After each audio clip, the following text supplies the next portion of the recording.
যুগীয় এই রকম মহাপ্রভু স্বয়ং তিনি রাধা ঠাকুরানীর রূপ নিয়ে তার স্বরূপকে অন্তরিক্ষে গোপন করিয়ে এই জড় জগতে এসে সুবর্ণর ন্যায় কান্তি রূপ এই জগতে তিনি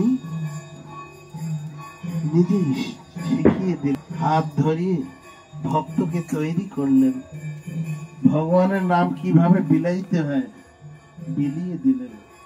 যিনি আজ এই জগতের জড় জগতের জীব তারা কি করলেন বলে দিন দিন সেই প্রেমের বন্যায় প্লাবিত হতেই চলেছেন গৌর প্রেমানন্দে। কেমন বললেন ধন্য কলি দোষ থাক, ওই জন্যই বললেন যে ধন্য কলি। এই জন্যই আমরা কলি যুগে এই কলি যুগটা এই সময় শুভ সময়ে আমার এই শুভ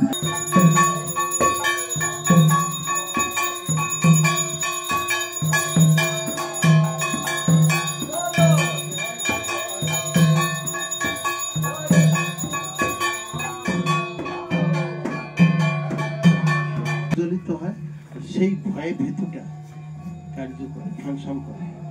সেই জন্যই বললেন যে এই যে ধন্য কলি বললেন আমরা যদি সেই সঙ্গের মধ্যে যদি যেরকম আজকে আমাদের পরিক্রমা হলেন, কেন মহাপ্রভু পরিক্রমাকে প্রাধান্য দিতেন বেশি? কেন বললেন যে পরিক্রমাটা কি?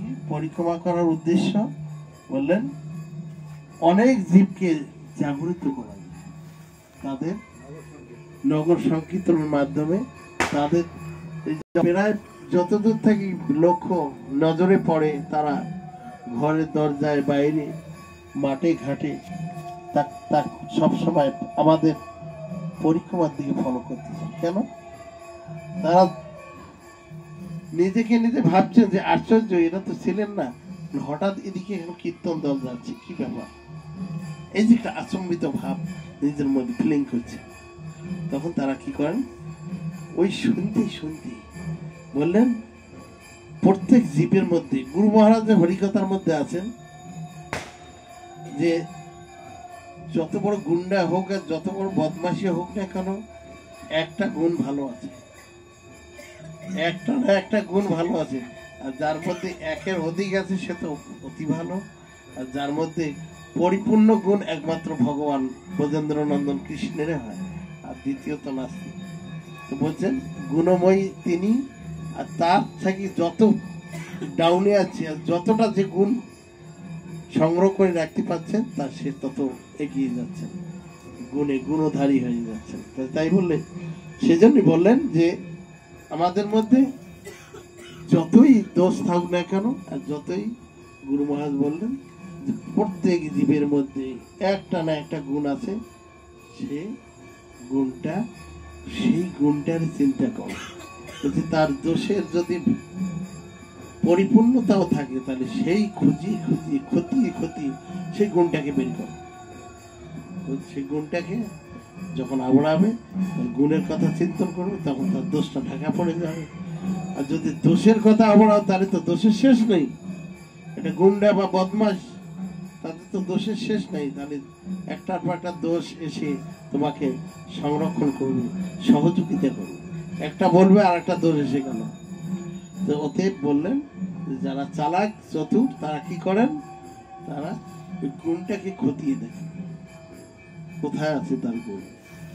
তো বলছেন গুণটা কেন, সেই গুণটা জীবের মধ্যে আছে, কি কারণ কি, এই জন্য আছে।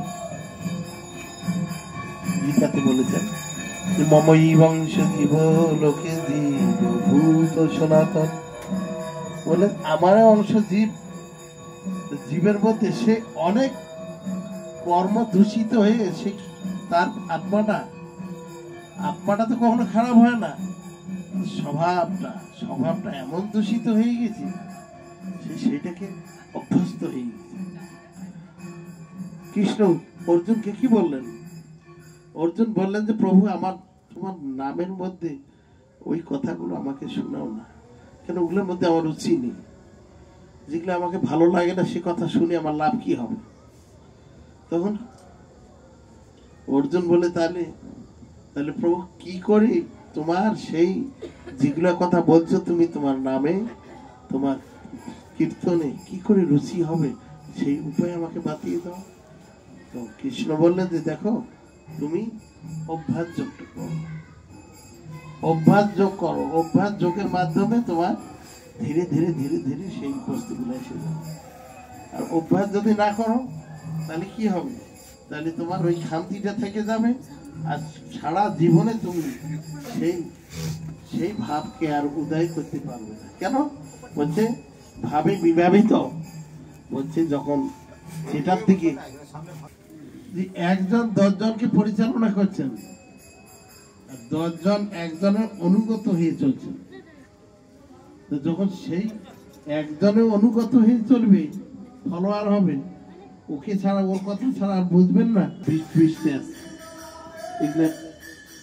কর্ম ইন্দ্র আর জ্ঞান ইন্দ্রের কথা এখানে বলা হচ্ছে যে যখন একজনের কন্ট্রোলে যখন 10 জন চলছে, বললেন যখন কোনো না কোনো ক্রমে সে ফেলুয়ার হয়ে যায় তখন কি হবে?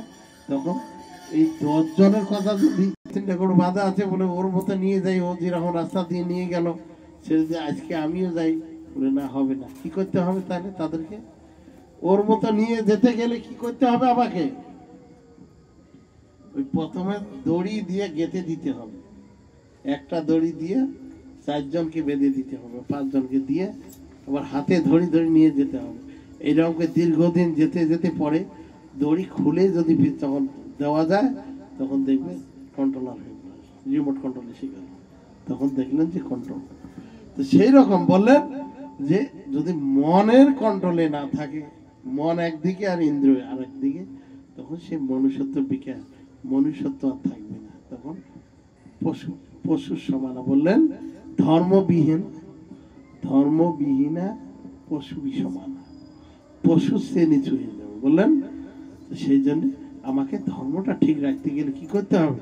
অভ্যস্ত করতে হবে। ওই জন্য ভগবান বলছে তুমি তো সব দিকে পারবে না, কেন কলির জীব চঞ্চল, অল্প আয়ু, কিন্তু তার মধ্যে এত সুবিধা দিয়ে দিয়েছে বলে তোমার ওই চুল কালো করতে, লাল করতে হবে না। আগেকার যুগে কি করতেন? সত্য তেতা দাপরে তারা মুনি ঋষিগণ যজ্ঞ করিয়ে করিয়ে করিয়ে করিয়ে ধুল মূল পরে লাল হয়ে যেত, চট হয়ে যেত চুল। সোয়াহা সোয়াহা সোয়াহা করতে করতে আর হার হচ্ছে না, খালি সোয়াই হয়ে যাচ্ছে। এত তবু আর ভগবানকে পাচ্ছেন, কিন্তু ধন্য কলি। এই জন্য বললেন নাচো গাও ভক্ত সঙ্গে কর সংকীর্তন, অচিরাত পাবে তুমি কৃষ্ণ প্রেম পদধন নিতে গৌর প্রেমানন্দে হরি হরি। এই জন্য বললেন যে করুণাময় ঠাকুর আমার কে? মহাপ্রভু। বলছি করুণাময় ঠাকুর আর মহাদয়াল হলেন কে? বড় দয়াল। আমরা কীর্তন করতে করতে আসছিলাম, ভিক্ষম মহারাজ সেই কীর্তনটা করছিলেন যে বড় সুখের খবর গাই। বলছেন বড় দয়াল নিত্যানন্দ, বড় মানে মহাদয়াল তিনি। কেন? বলছে মহাপ্রভু যেটাতে ক্ষমা করতেন না তিনি সেটা ক্ষমা করেছেন। মেরেছে মেরেছে কলসের কানা, তাই বলি কি আমি তারে প্রেম দিব না। এ কি বলছো? এ কি বলছো নিতাই নিমাই তুমি? কেন তুমি না বলেছ এবে অস্ত্র না ধরিব, প্রাণী কানে না মারিব, চিত্ত শুদ্ধি করিব সবার, চিত্ত শুদ্ধি করিব সবার, চিত্ত শুদ্ধি